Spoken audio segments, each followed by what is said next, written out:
This is part of a broader effort that's on hybridization of hydropower with other resources. And so, we see this as a very beneficial new capability that can be added to a set of hydropower plants. But we also have ongoing activities on integrating batteries with hydropower plants of all scales.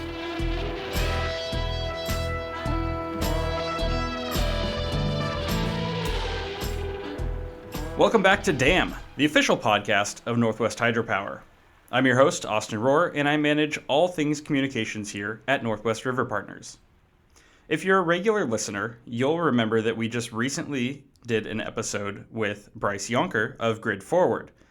As implied by the name of his organization, Bryce provided us with a look into the world of grid modernization. Even after an hour's worth of discussion, though, there was only so much ground we could realistically cover and only so many technologies under that grid modernization umbrella that we could explore.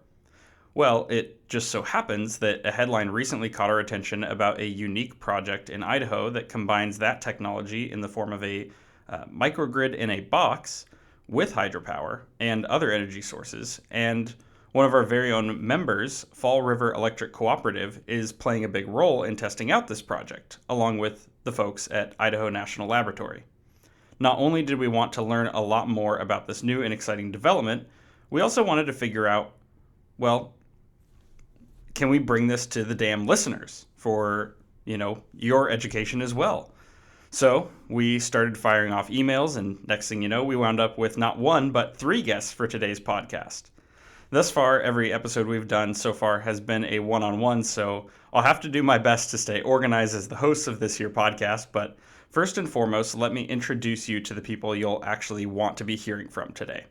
So, from Fall River Electric, we have Ted Austin, who manages the marketing and public relations at the co-op. Ted, thanks for joining us today. Well, I'm happy to do so, and we're excited to be a part of this podcast. Absolutely. Thank you. And then over at the Idaho National Laboratory, we've got not one but 2 experts. We have Kurt Myers and Thomas Mosier. And you both have different titles from the looks of it, so maybe we'll kick it off with kind of each of what you do there at INL and what your work looks like. And maybe we'll go in alphabetical order. I don't know if, Kurt, you may want to kick us off on that one. Yeah, thank you, Austin. Yeah, I'm Kurt Myers with Idaho National Laboratory. I am a group lead there at the laboratory in distributed energy and grid systems integration. And I work on, as the title says, systems integration and power systems technologies, including microgrids, distributed energy resources, solar, wind, hydro, other types of generation, and the controls that integrate and manage and interact with those grid systems. Excellent. And then Thomas. Hi, Austin. Pleasure to be with you and your listeners today. I'm Thomas Mosier. I'm our group lead for energy systems at Idaho National Laboratory, and I also help to steward our hydropower portfolio. So within the hydropower space, we do everything from assessing the resource, how much generation we could get from, for example, retrofitting non-power dams, all the way through to understanding how to best utilize that generation. Like we'll get into more today, talking about using small hydropower for black starts and local grid support.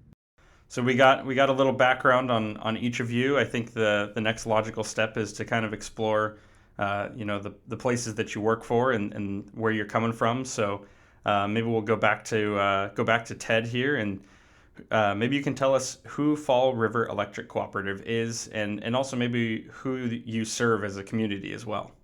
Happy to do so. Fall River Electric Cooperative is a small electric utility.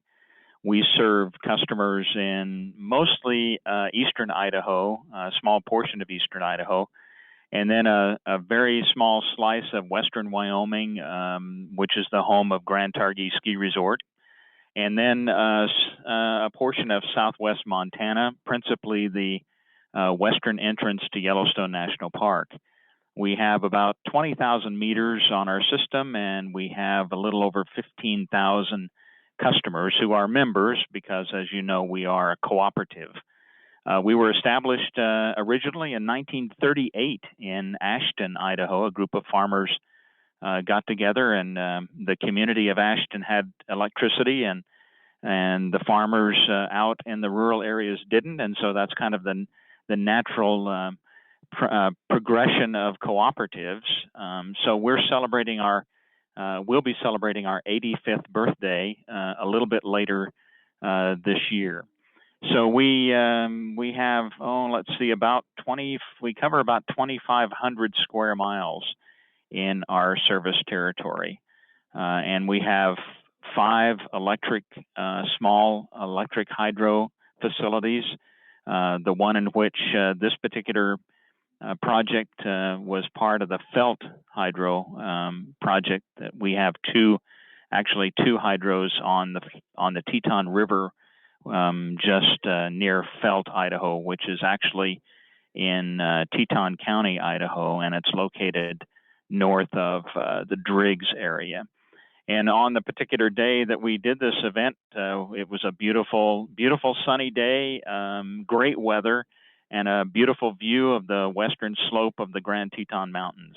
So that's a little bit of about Fall River Electric.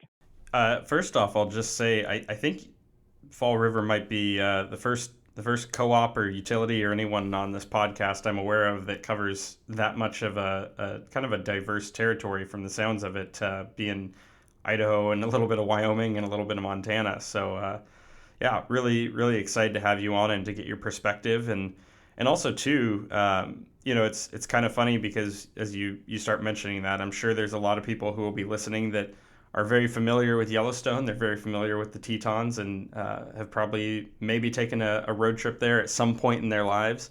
But yeah, probably have no idea who the electric utility is out there. So I'm excited to get to kind of make that connection. I was just going to say we're excited too. We appreciate the efforts that Northwest River Partners does in promoting hydroelectric facilities in the Pacific Northwest, and we try to share that the information that Northwest River Partners has with our members, so they're aware of the value of the hydroelectric facilities throughout the Pacific Northwest. Absolutely, and we appreciate that partnership a whole lot. Looking at the other two we've got here, let's dive into Idaho National Lab, and maybe Thomas, you can give us a little insight into who Idaho National Lab is and kind of what all you guys do over there. So Idaho National Lab is best known as the nation's nuclear energy laboratory, but in addition to advancing clean nuclear energy, we're also advancing a whole host of other clean energy technologies as well. For example, we have a robust portfolio of research that's supporting hydropower, wind energy, and hydrogen production and utilization, among other technologies. And Kurt, I don't know, do you want to add anything about your Department of Defense work and how that fits into INL's portfolio? Sure. Yeah, so one of the things that national laboratories do, including INL, is what used to be called work for others, and now it's special partnership projects. And those have to do with working with other government agencies on their energy resource in planning and research and development, testing and engineering needs. And so INL does a lot of work for others, and that's primarily what my group does in particular, is working with the Department of Defense and other U.S. government agencies, and also a little bit with private industry related to that, to help them with, all of those different aspects of energy usage and resiliency. And so a few weeks ago, we started seeing the headlines. We started seeing everything that was coming up about this exciting project and the stories and everything like that. But obviously, this doesn't happen overnight, right? So how far back, Thomas, does this project go? Yeah, we've been working in this area for at least 8 years now. And, at the start of that time frame, it was really around developing the concept and doing some initial analysis on the the requirements to enable small hydropower to perform black start, and then also designing the solution. And it was driven in part by our collaboration with Idaho Falls Power and their need to provide resilience to their citizens and their customers during outages, in particular if we get a severe winter storm here in southeast Idaho. So we worked with them. We did some on-site testing of their facilities, and then that culminated in a field demonstration with them back in spring of 2021. And that was a success. It showed that they could support over 8 megawatts of critical electric load during this simulated grid islanded or emergency outage condition. And then from there, we've kept progressing it forward. And in July of this year, we did a second field demonstration with Fall River Electric to further refine the concept, and then now we're going to be continuing that work to move it from the demonstration stage to something that's ready for deployment. And maybe I'll just ask too, for you, Ted, at what point does Fall River Electric kind of catch wind of this and get involved? I think it was a couple of years ago that we learned about the project that the INL did with Idaho Falls Power. They're just down the road from us, and we have a good working relationship with them. And we value the INL. I mean, it's a fantastic facility doing fantastic work. And so we were excited to have an opportunity to partner with them. I think it was delayed at one particular point, and it was because of our workload. We've seen some significant growth, especially since the pandemic. A lot of people relocating to our area because of the recreation and the scenic beauties of our area. So we've seen some really significant growth in terms of new electrical connections and new members coming into our cooperative. And so I believe that we actually had to postpone it for a year because we just didn't have the resources internally to be able to provide the support that INL needed for the project. But it's something that we've known about since the Idaho Falls project that INL worked with them on, and we were excited to be involved in a future demonstration. And so from there, maybe I'll jump over to Kurt next and just ask you, what is a microgrid? What is it? What is the purpose of it? And for even myself, I think it's still something I'm trying to fully wrap my head around. So yeah, could appreciate some insight there for sure. Sure. Yeah, there are a lot of different types and sizes of microgrids, but essentially a microgrid is a localized set of energy production resources that can grid form island and operate as an islanded system, typically able to black start itself, but it's also able to combine up with a larger grid system or other microgrids. And so that's really the distinction between an islanded grid system versus a microgrid. A microgrid has the capabilities to tie to other grids and interact, with its controls and power sharing. Whereas an island grid just operates by itself and doesn't have the functions and the controls to enable it to sync up with another grid system and perform those interactive functions. Right. That definitely does make some pretty good sense. I think, especially just calling it an island grid, like it makes it pretty easy to kind of understand the differences there. In this case, I know that it's kind of been described as a microgrid in a box. So when you say that, what are we looking at there, and kind of what is the advantage of being able to take something like that, put it in a box, and take it mobile? Right. So the development of this particular system kind of been progressing over multiple years. As I mentioned, we do work a lot with the military, Department of Defense, and we've done, many different microgrid projects of different types with them over many years. And, we got into an overseas program called Operational Energy with one of our Army customers. And we proposed some demonstrations a few years ago to kind of get them used to, some of the newer technologies with solar and batteries and things to help save, with diesel fuel usage in some of those remote locations. So we did a smaller version of what we call the microgrid in the box a few years ago, installed it overseas, and it's been in operation for over a year and a half now. We would have had it deployed a year before that, but COVID happened, so we had a few delays in getting it implemented. And then, it was kind of just made logical sense to us to kind of progress into, more advancements in that particular system, scaling up the size, and putting in all of the features that we would envision needing for those types of systems, especially in the military applications, but it can be used in lots of other applications besides that.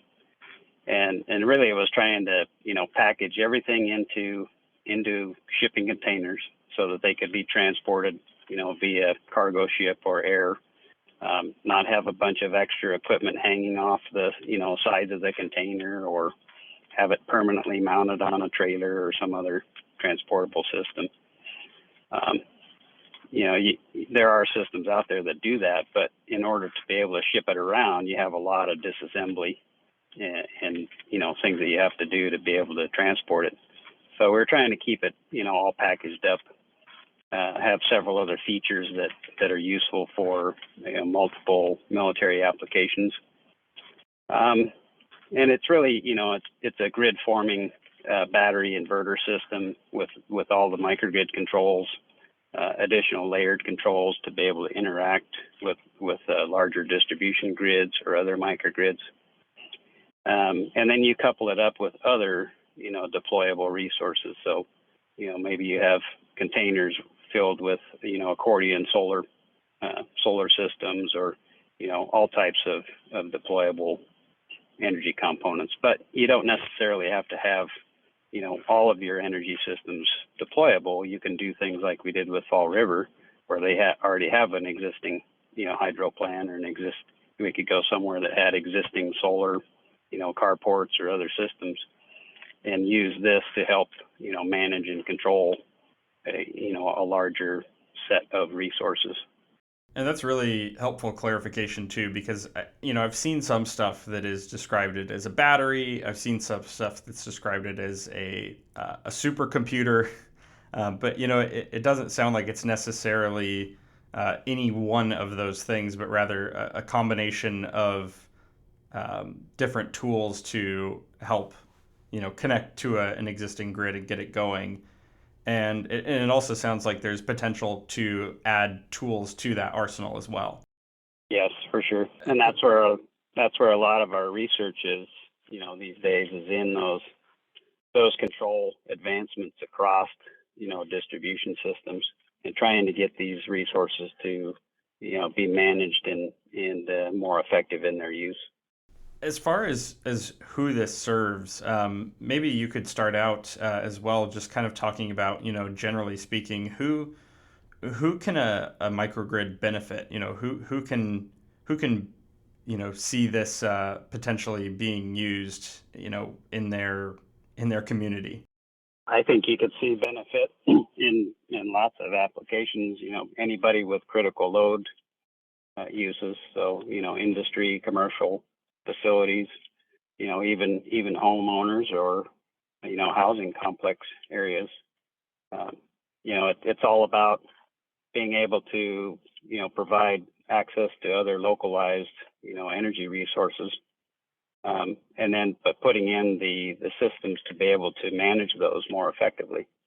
I think that's one of the challenges that utilities have in front of them is people putting in a lot of distributed solar. Pretty soon it's going to be a lot more electric vehicles, a lot more heat pumps for, heating and cooling or water heating, things like that. And so the flow variability of power on distribution systems is going to be, quite a bit different than it has been traditionally. So being able to manage those flows and bidirectional, power generation on distribution is a big challenge. And so we're going to need other assets like these to help,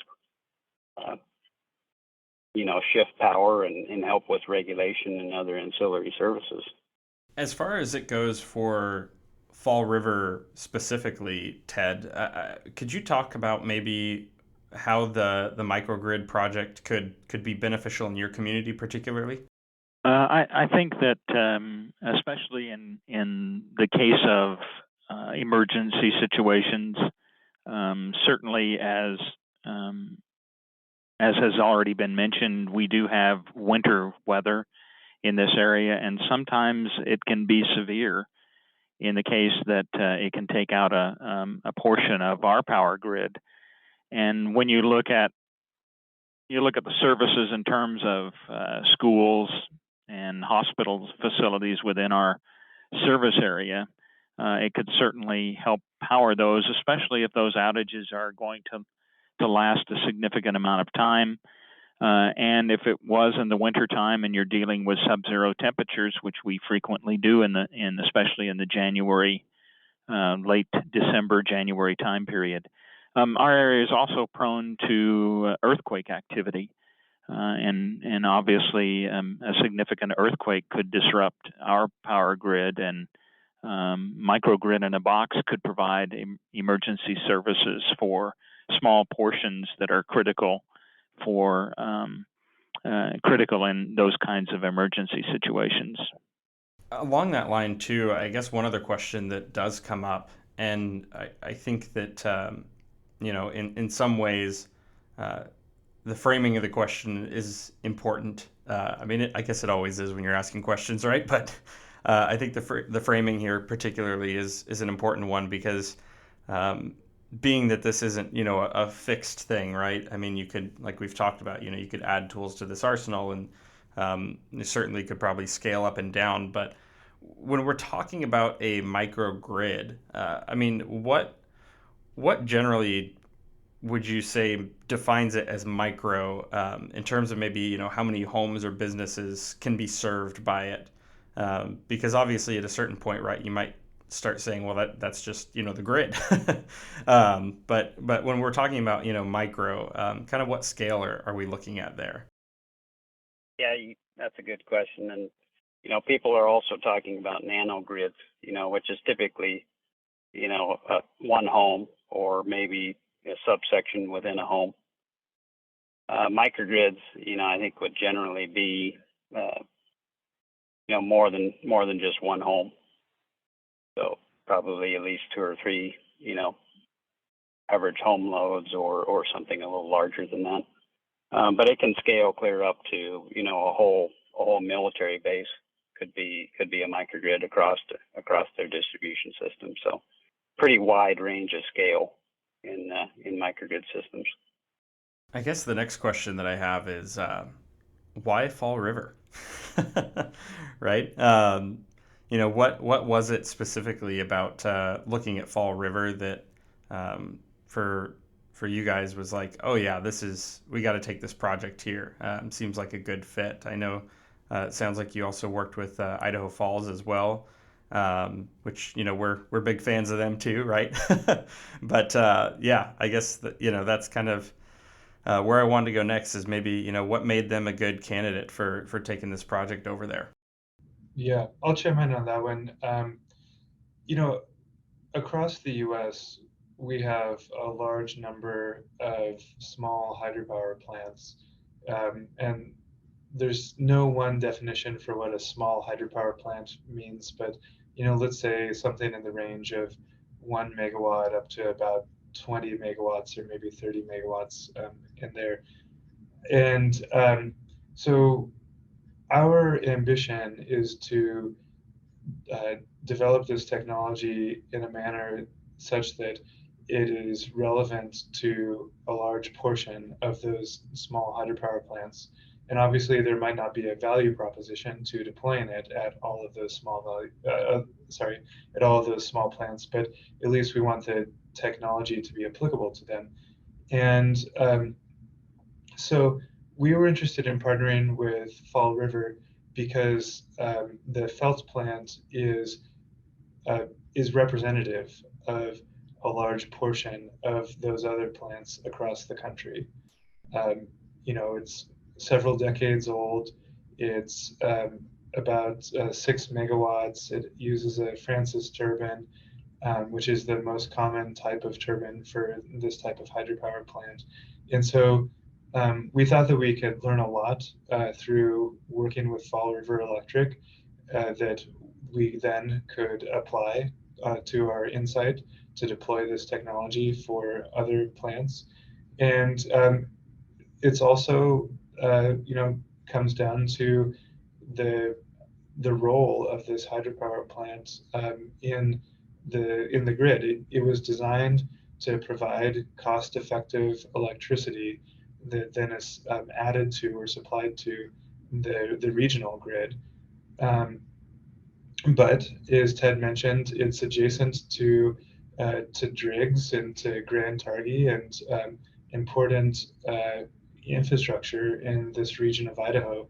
And so by developing and potentially deploying this technology out at the Felt plant, we not only learn things that help us to deploy it elsewhere, but we also learn things that help Fall River Electric serve their customers better. And that's another question too for Ted. I think we touched on it maybe a little bit, but at the same time, for Fall River, why say yes to a project like this? As you mentioned, that things are growing over there, and there's a lot of kind of tightness on maybe the resources and the manpower to devote to this. But at the same time, it sounds like you guys were really excited about it, and I'm kind of curious, what you saw as the reason to go along with it and get involved. Well, I think as I mentioned before, we value the relationship with INL, not only the relationship that we have, but the relationship that the site has in all of Eastern Idaho and the value that it brings to all of the communities in Eastern Idaho and the workforce that is there in the projects that they work on. We also have a very progressive-minded CEO, Brian Case, our CEO and general manager, and our board of directors, which are obviously, because we're a cooperative, they're members, they're customers, they're members of our cooperative, and they too are very progressive-minded. We just in the past couple of years, we have purchased a Tesla electric vehicle, and we allow our members to rent that vehicle free of charge so that they can determine whether or not an EV might be something that they want to consider in their future. And for us in a rural area to have an EV and allow our members to use it free of charge, we think is a progressive thought. The same thing is we established a community solar project with the help of Bonneville Environmental, a grant from them, as well as support from members who contributed funds to that solar project. So we have a community solar project so that members can buy into those solar panels and generate and take advantage of generating power for their own use where they may not be able to, either because of their location, put up solar panels, or they may not be able to afford a rooftop system on their own, but they can buy in to this particular program. So we do progressive things, and we have a general manager and we have a board that's very progressive. And so the thought of something like this and how it might be applied in our service area, and especially in case of emergencies, we just thought it was a great idea to be a part of. Absolutely, no, it makes perfect sense to me, and I think it's a pretty strong case for it. I wanted to ask for Thomas, about the benefit of pairing that particular hydropower project with the microgrid in a box concept, but I'm also curious maybe if you could just touch on as well we've mentioned black start a few times now. Maybe you could describe what that means, as well as kind of describe the benefits of pairing the felt project with the microgrid. Yeah, absolutely. And I'll start with a black start, what that is. So essentially, black start is the ability to restart the electric system after an outage. And the power system needs black start resources in order to be able to function, right? Because there are times when you're going to have outages and you have to be able to restart the system. And the cause of those outages can vary significantly. It could be isolated to the distribution system, it could be grid wide. And large hydropower has long been a black start resource. Wherever you have large hydropower in the country, it's typically a staple of the black start resource. But you have these small hydropower plants, which, like I mentioned earlier, were predominantly designed to provide efficient and affordable electricity that supports the broader grid. But the hydropower plants themselves weren't necessarily designed to island portions of the grid or to black start portions of the grid. And so what we're doing is enabling that capability to help small hydropower to be a black start resource for smaller scale black starts that support individual communities. And the reason we're interested in hydropower is that within a day or across hours of a day, it's relatively stable and the diurnal patterns are relatively predictable. So maybe in a snowmelt dominated area like Fall River Electric is, you generally know that you're going to have a little more hydropower generation in the afternoon when the sun is beating down on the snow and melting it, relative to the morning after things have refrozen overnight. So there is some variability throughout the day, but that's pretty well known. And because of that, you're able to plan your operations for this temporary microgrid much more effectively than you're able to do for, say, wind or solar, which vary more throughout the day and they vary less predictably throughout the day, right? It's harder to predict when a particular set of clouds is going to go over your solar panel and disrupt your generation, rather than knowing, in general, when the snow is melting or what your water levels are going to be for that day.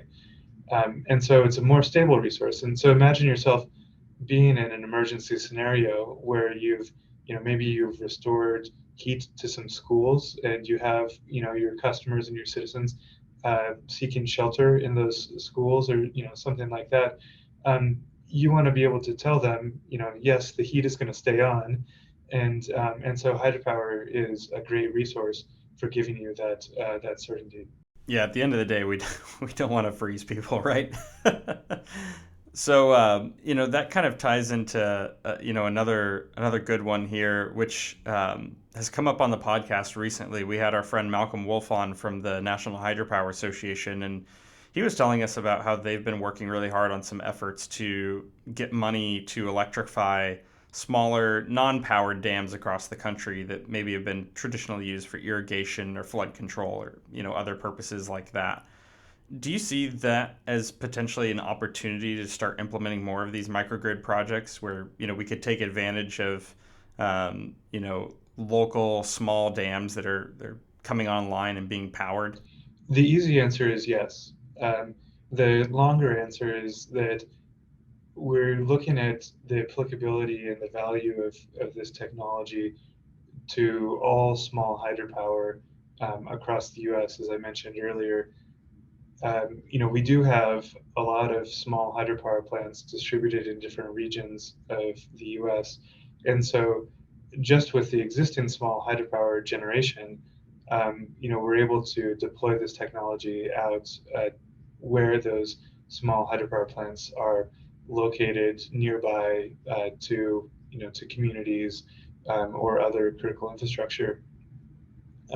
But specifically with respect to non-power dams, absolutely, Idaho National Lab does a lot of work on understanding how we can motivate investment in generation at small non-powered dams across the U.S. And for your podcast listeners who may or may not know, there's probably an order of magnitude more non-powered dams in the U.S. than there are existing hydropower facilities. So if we're talking about the opportunity to increase hydropower generation to contribute to decarbonization, we have to be looking at non-powered dams and the value that they can bring through adding generation to them. And so we do think that capabilities like this, being able to support resilience of communities during emergency events, is a key value that adding generation to these facilities can bring. And so we have other work that's ongoing that is looking at this capability in addition to other values of adding generation to those non-powered dams. Like thinking, could we attract new companies or new industry to a particular location through being able to, provide this 24/7 clean energy to power their businesses, and other things like that. And obviously right now there are different tax incentives and grant programs and things like that that can also help to increase the interest in adding generation here. But yeah, we do see relevance and benefit of considering this capability when adding generation to non-power dams. I interrupt this podcast to bring you an advertisement from none other than ourselves. What if the Northwest suddenly lost all hydropower? Half of our local energy would immediately disappear and be replaced with dirty fossil fuels. Greenhouse gases would rise, along with our electric bills. Because without hydropower, 80% of the Northwest's renewable energy would be gone. Thankfully, hydropower remains abundant, affordable, and 100% carbon-free. Our power is water. Learn more at northwestriverpartners.org. Now, back to your favorite water power podcast.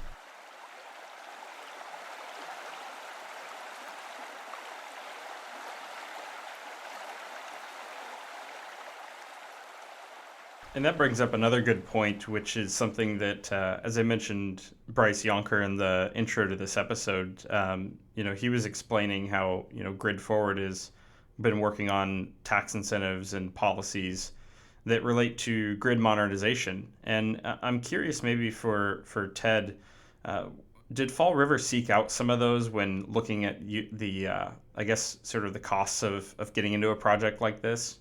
We did not. We because this was a demonstration unit. That may be something that we do in the future, but we didn't do it for this particular project. I can chime in on that, though, that there is a grant program through the Department of Energy right now called 247, kind of named after, I believe, the section in the bipartisan infrastructure law that funded it. But that program is specifically on enhancing resilience using hydropower facilities. And so parties like Fall River Electric or Idaho Falls Power or others who are interested in deploying this capability or something similar to it could submit a proposal to that program.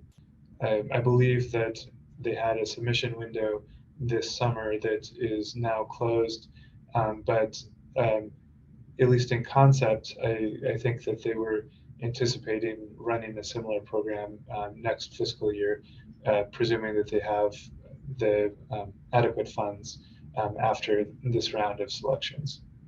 So one other question that comes up as well, being that this is demonstrative, obviously we're not looking necessarily at a tremendous amount of maybe public feedback, as people aren't seeing this being used in that way. But for Ted, maybe has there been any feedback, positive, negative, anything like that you could share as far as maybe what even like your board saw, what, maybe what people in the community saw after seeing the news stories come out, anything like that? We invited to this particular demonstration a number of our local and state representatives, government representatives. So we had county commissioners from both Fremont County, which is our home county, as well as Teton County, which we have an office and an operation in Driggs that serves Teton County. We also had a couple of state legislators that were there. We had other state legislators who were very interested in learning about the project, but had other commitments and couldn't make it to the demonstration site. All of their comments were very positive in the sense that they saw a value in this in the future. And we keep going. I keep going back to emergency use because that seemed to be kind of the natural thought process is in storm conditions or earthquake conditions or whatever. And that's exactly what I think the county commissioners were looking at. We also had some county emergency management personnel that were interested in this demonstration and the outcome of that. We publish to our members a monthly newsletter.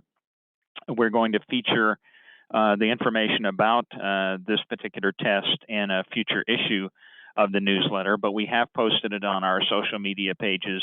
We have a very active Facebook page, and that was posted last month following the demonstration. And all of the comments that we've received, not a tremendous volume of them, but all of the comments that we've received have been very positive in the fact that we partnered with the INL on this project and the value that it could have potentially for us in the future.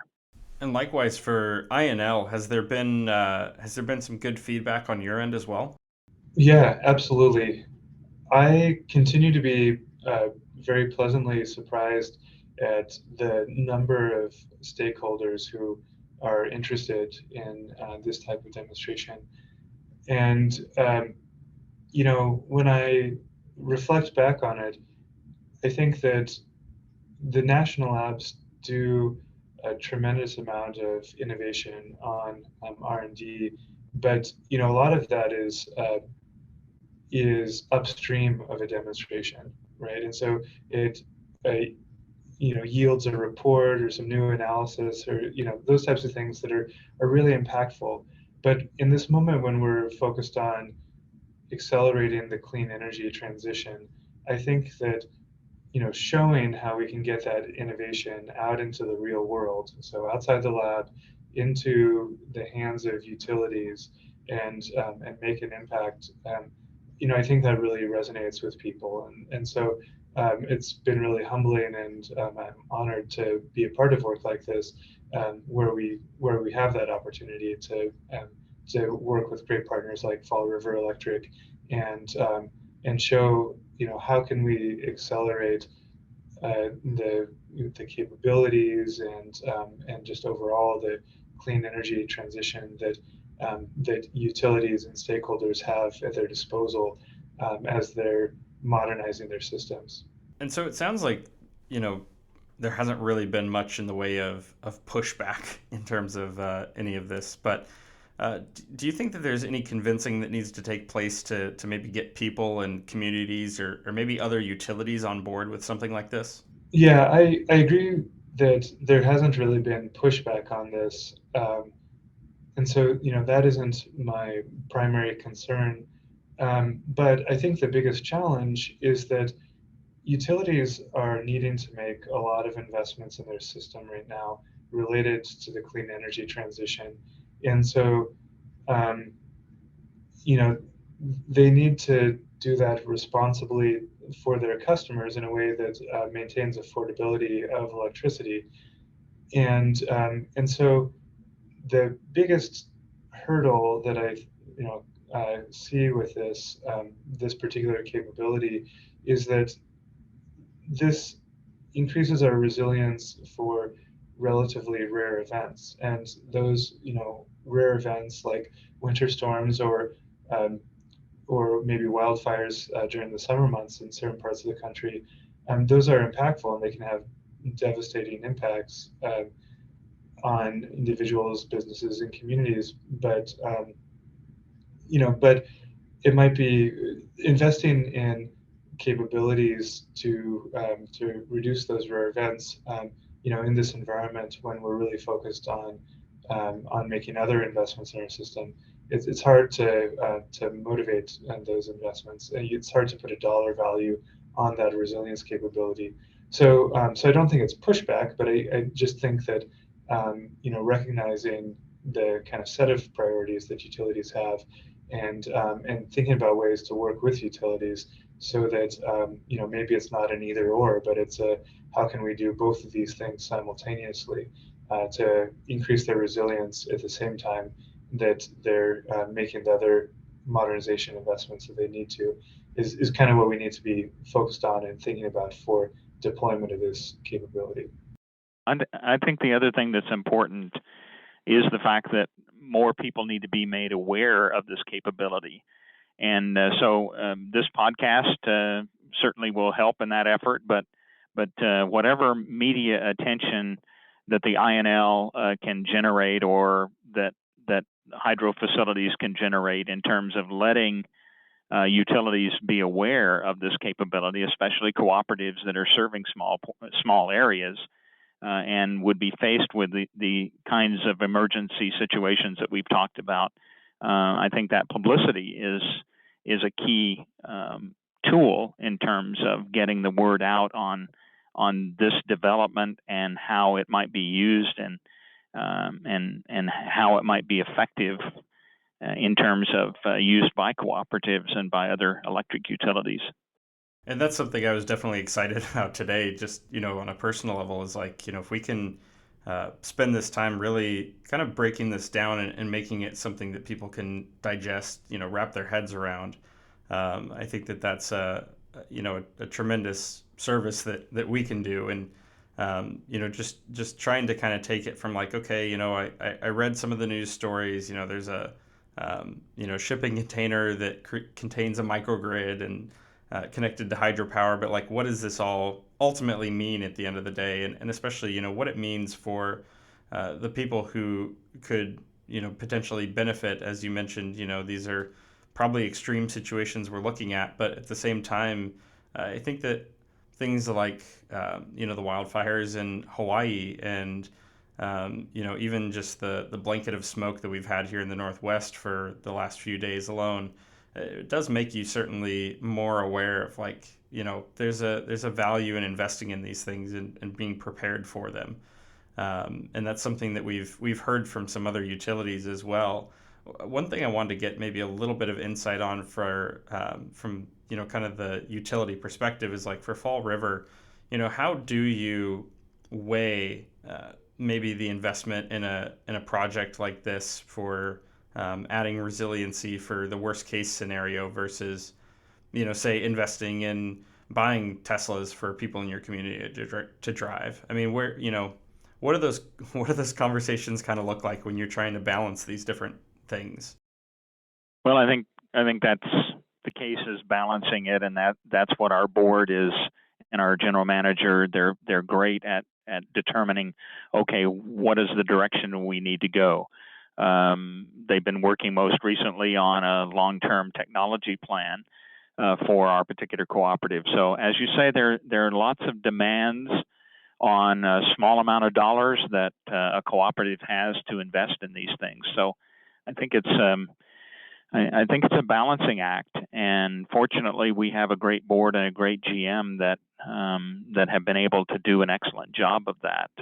So I don't know what the future holds for microgrid in a box in terms of specific to Fall River Electric beyond the demonstration standpoint, but just being aware of it and being involved in it and seeing how it operates is a value in terms of determining, okay, what do we do about it going forward. The other thing I was going to mention is when we were talking about why was Fall River selected, or why was the Felt Hydro facility selected, as Thomas talked about, obviously a lot of the characteristics of the hydro facility itself are very similar to other small hydros around the countryside. But the other thing is Felt is a very remote location. So the hydro facility itself is on the Teton River, but it's deep in a canyon. And so microgrid in a box is set up at the top of the canyon, and we've got transmission lines coming up from the canyon to serve that. So it's not like in the case of a municipal operation where a hydro facility might be in the middle of a community. This is a very remote location. So it's a great demonstration of how this can work in virtually any kind of environment in terms of trying to generate power from a hydro into this microgrid in a box. Well, that really ties into where I wanted to kind of explore next with you all too, is, so often we hear about how challenging it is to get the public on board with infrastructure upgrades, because that often means new power and transmission lines and construction in their backyard. And, as you touched on here, you're talking about lines coming out of a canyon. It's probably a pretty big overhaul if you wanted to ever somehow maybe change the way that functions. When we're talking about something that fits into a shipping container like this, do we see this as maybe an opportunity where we could take some of the pressure off of those construction projects and be able to connect communities or connect grids without having to do the whole battle over where to put the power lines? There's been a lot of utility developments across the country, doing distribution, upgrade deferments and transmission deferments, using localized, battery energy storage systems and localized generation to help, mediate that congestion, that congested power flow over that line. Usually that's, as it's, typically termed, that's a deferment. So typically it doesn't solve the problem indefinitely. You still have to, do your line modifications or new additions or whatever, but it gives you time to plan and really, develop your system more effectively. So it's really a time buyer and helps you out. But what it also does is it helps you with more of that localized resiliency benefit on top of that. And typically one thing that you can get with distributed microgrids and energy resources and battery storage systems like these is you can provide additional availability of power that you can't do with a bulk grid system. It doesn't matter how many distribution lines or transmission lines you run, you get to a point of diminishing returns where you can't improve your availability numbers beyond that without doing localized generation. So I guess the question I have from here, as I understand it, this is all, this is a demonstration ultimately at the end of the day, right? This isn't something that's necessarily going to stay here and everything like that. So where does the project go from here, for INL? What do you see as kind of the next steps in developing the microgrid in a box? Yeah, well, let me first speak to it from the perspective of our work enabling this capability for small hydropower plants, and then Kurt can chime in on the microgrid in box specifically, and the road trip or the next locations where that's going to be deployed. But with respect to this small hydropower black start capability, as I mentioned earlier in the podcast, we've done 2 field demonstrations now, supported by a lot of analytical work. And the field demonstrations in particular have been really insightful because there's nothing that compares to getting data from the field and understanding what works as expected and what needs to be improved and things like that. And so based on this cumulative work that we've done, one of our focus areas is going to be on distilling the insights into recommendations that others can use. So, if another small utility comes to us and says, we want to consider this technology for our system, we'll be able to have a set of, maybe questions and corresponding choose your own adventure, like okay, is it a Francis turbine or a Kaplan turbine? Do you have digital controls or analog controls? How large is the plant relative to the critical load you want to serve? Some other key considerations like that. And then we'll be able to support them, work with them to um, to uh, to take the next steps with considering this technology for their location and understand what it would actually take to deploy this solution. So that's a lot of what we're going to be doing on the Blackstart capability. But Kurt, do you want to talk a little bit about the next steps for the microgrid in a box?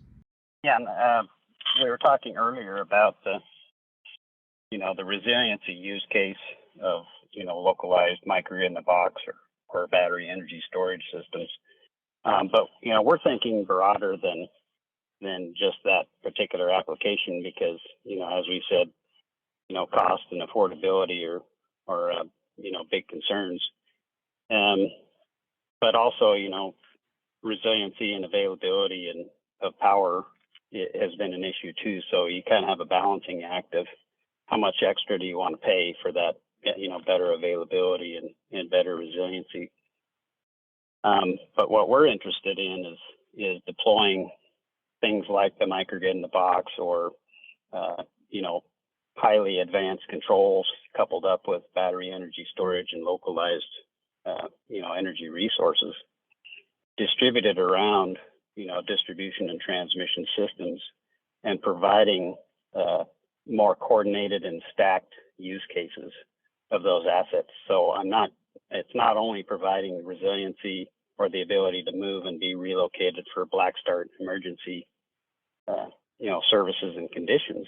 It can every day, 24/7, be providing, services to the broader grid system, but also providing that resiliency and backup power to that localized critical load customer. So we're really looking at the coordination across the distribution system and looking at those controls and what it's going to take in terms of control advancements, communication, and coordination between these, software and management systems to be able to manage all the flows and the usages across that grid. So that kind of takes me to the next logical place to go when looking to the future, which is from the perspective of Fall River.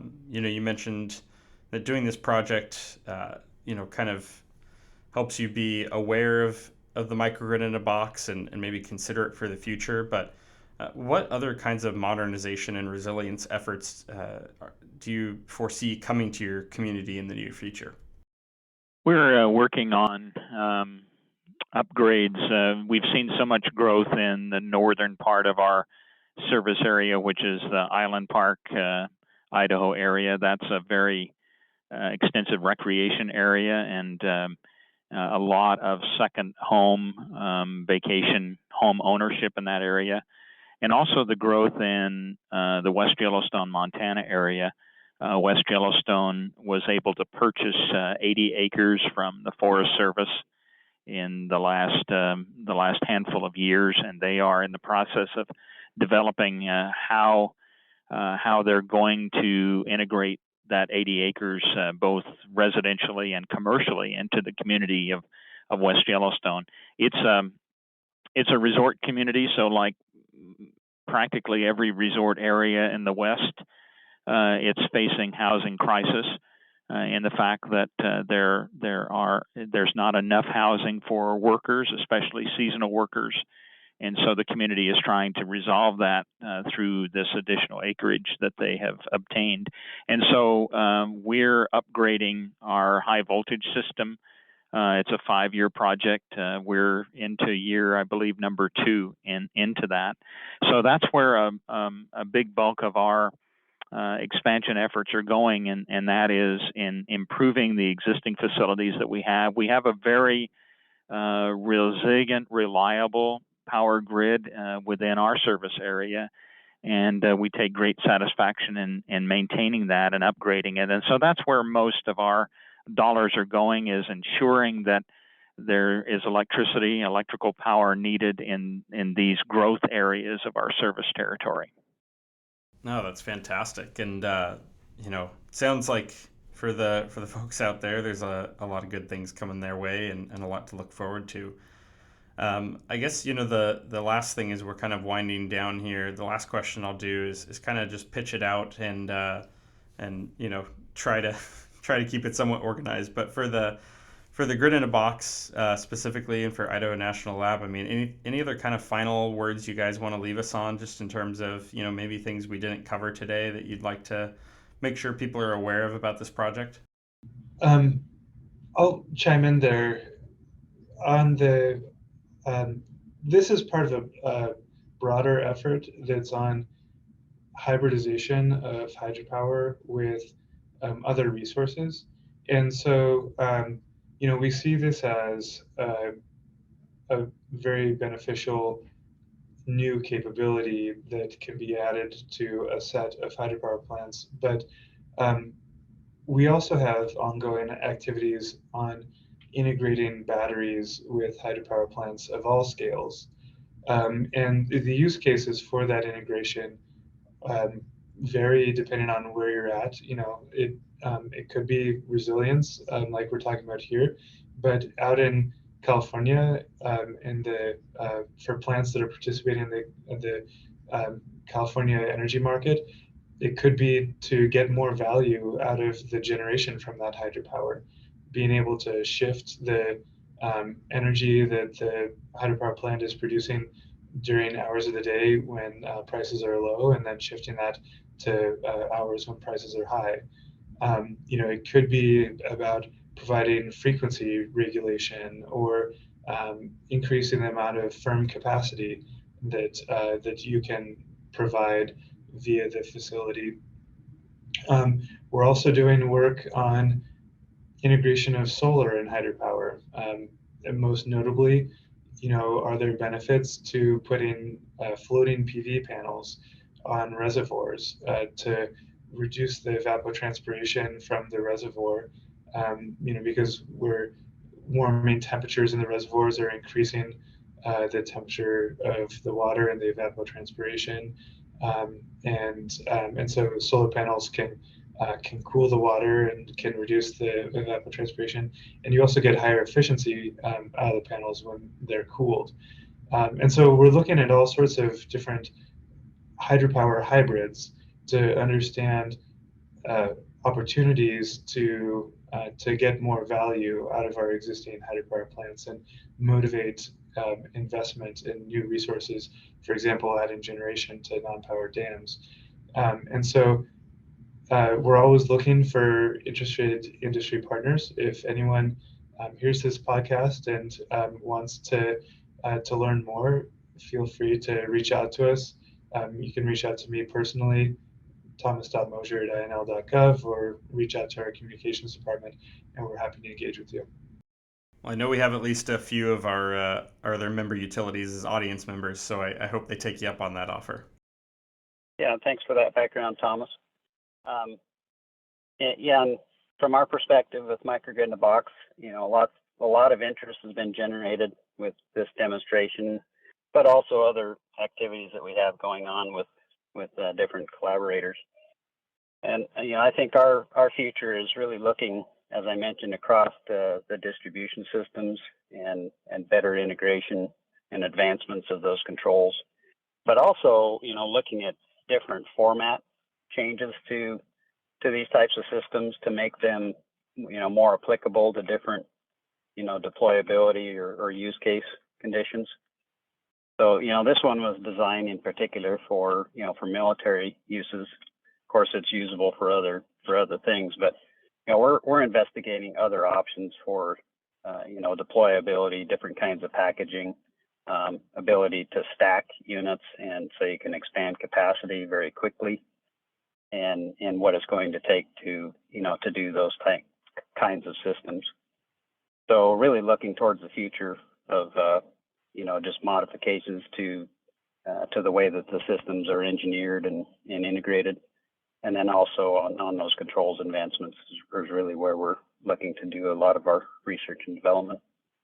Well, I appreciate everyone for making the time to make this happen today. We're definitely getting down to the very end of this thing, and it's a lot of ground to cover, and I'm sure it's it's not always easy to try and condense it into an hour's worth of podcasting, but we made it happen, and I don't know, my knowledge has certainly been expanded, and I feel like I have a pretty good grasp of it now compared to where I was about an hour ago. So really thankful for that. And the last thing that we do here, it'll be one more kind of organization project for me to wind through it, but. The last thing we do here on the podcast is we kind of get off the topic of today's discussion. We open it up, try and kind of have a nice little end cap on things, and just give everyone the floor for something I like to share, which is just a little bit of kind of good general advice that we can give to our listeners. And I always tell people it has to be, or it doesn't have to be anything that we discussed today or anything work related. It could just be some good advice you'd like to live by, or something that stood out to you recently. And so I think in the spirit of staying organized, I'll go to Kurt first and go alphabetical on this one. And so, if maybe Kurt, you could start us off with just something that is valuable to you that you could pass on to our listeners. Sure. Yeah, thank you. I think knowing some of the recent bills that were passed and federally for energy incentives, the IRA bill, I think people being knowledgeable about the ability to get tax credits and rebates on energy efficient appliances, heat pump water heaters, heat pumps for space conditioning, is really a good thing for people to know about. It just started earlier this year, and that's going to really help out our local utilities in managing that load growth if we're putting in more efficient systems and taking advantage of the incentives that are available to us. Certainly.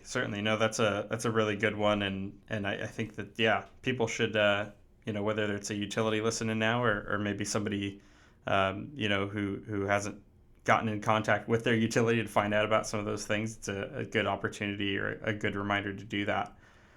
We'll go to you next, Ted. Well, I think we're probably preaching to the choir. I'm preaching to the choir, so to speak. But we need to continue to value our hydroelectric facilities throughout the Pacific Northwest. 84% of the power that we deliver to our customers, our members, come from hydroelectricity.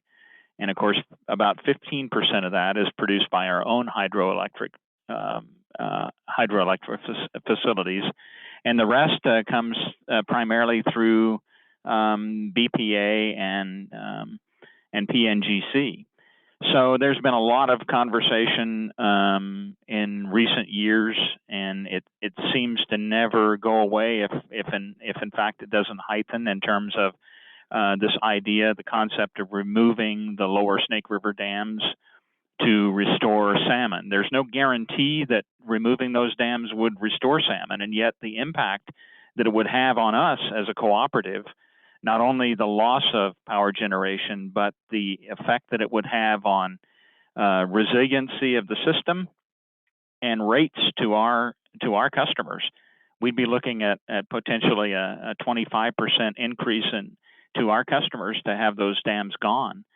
So we as utilities that depend on hydroelectricity need to continue to shout loudly that these dams are valuable and they're important to us, and we need to maintain those. And there's no real viable replacement for them, and especially no guarantee that breaching those dams is going to restore salmon. So continue to shout loudly that we need to save those dams. Ted, you sound like you're doing my job.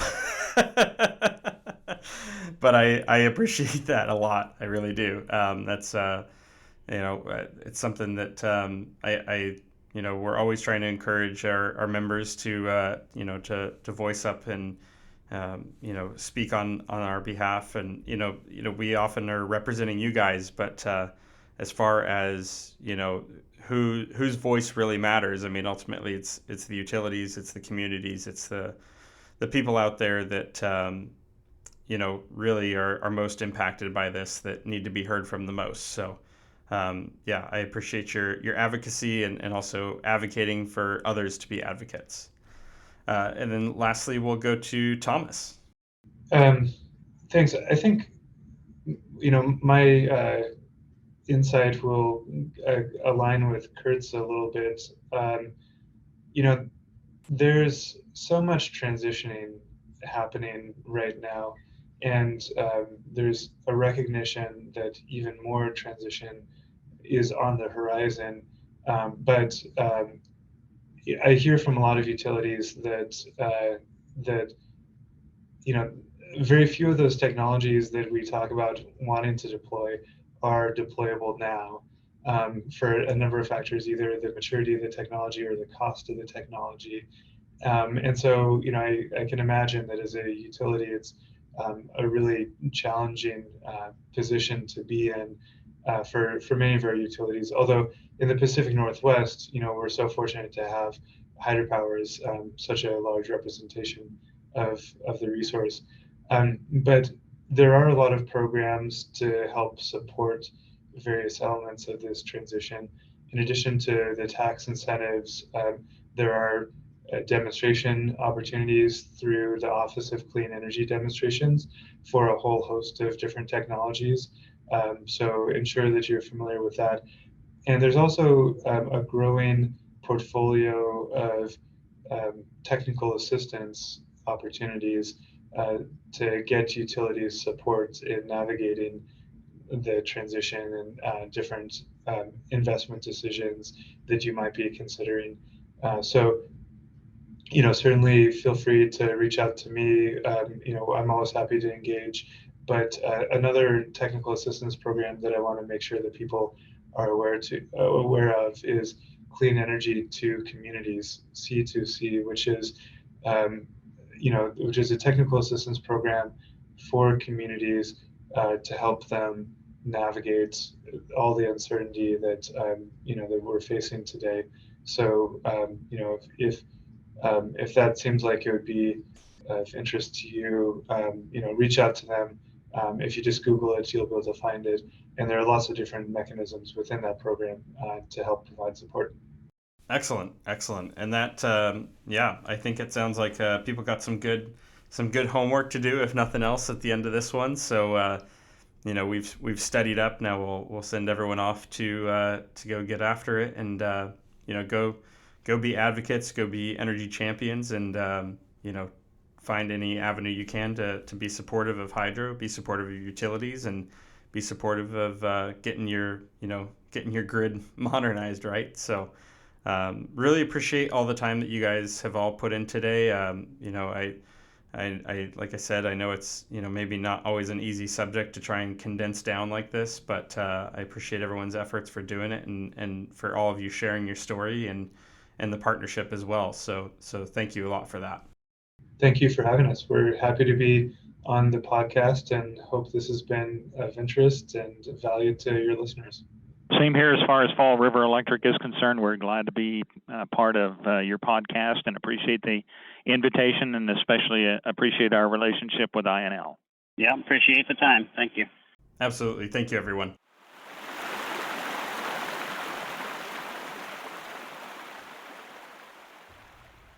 Well, if you didn't learn a new thing or two today, you might want to go back and listen to that one again. Now, to be fair, I wouldn't blame you since we ended up covering so much ground today, but the beautiful thing about streaming this podcast is you can literally listen back as many times as you'd like. Speaking of learning new things, well, I'm learning how to deal with some frustrating audio gremlins here at River Partners HQ with regards to making sure this podcast comes out sounding nice each and every episode.